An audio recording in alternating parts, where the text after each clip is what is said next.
Hello बच्चों, let's read the question.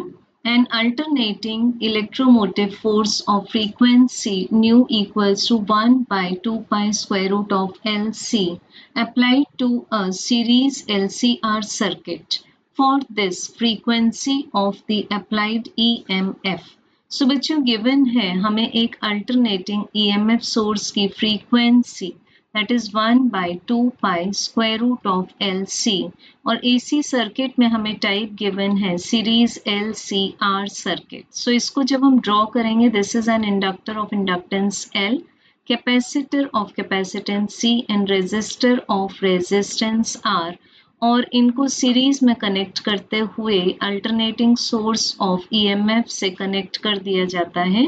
अब इस सोर्स की फ्रीक्वेंसी गिवन है हमें इस एक्सप्रेशन के थ्रू जिसमें L इंडक्टेंस है और C कैपेसिटेंस है.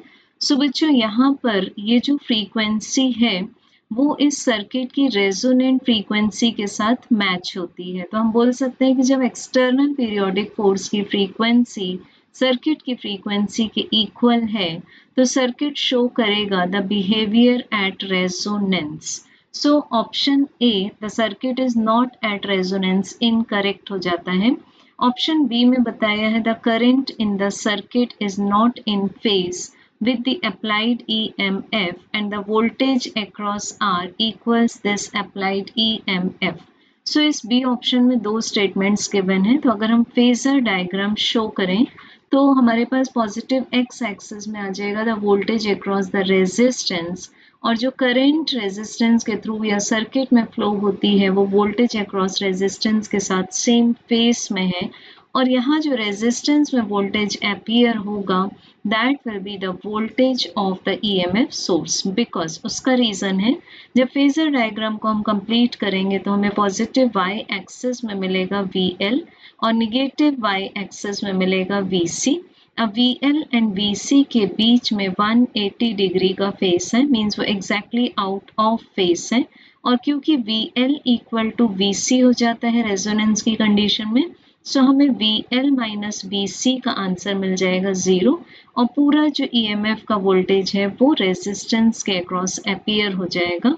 तो बी ऑप्शन अगर हम चेक करें तो इसमें से जो पहला स्टेटमेंट है वो इनकरेक्ट है और सेकंड स्टेटमेंट करेक्ट है. तो ओवरऑल अगर हम बी ऑप्शन को चेक करें तो ये इनकरेक्ट है.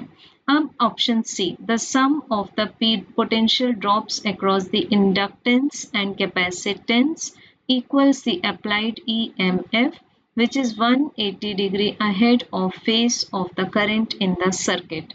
So बच्चों इस स्टेटमेंट में हमें बताया हुआ है कि जो इंडक्टेंस में हम पोटेंशियल ड्रॉप देखें यानी कि VL और इसका सम ले लें हम VC से तो ये आ जाएगा हमारे पास में अप्लाइड EMF यानी कि जो अल्टरनेटिंग सोर्स है उसका वोल्टेज. सो ये स्टेटमेंट पूरी तरह से गलत है क्योंकि L और C के अक्रॉस हमें जो नेट वोल्टेज मिल रहा है वो 0 मिल रहा है.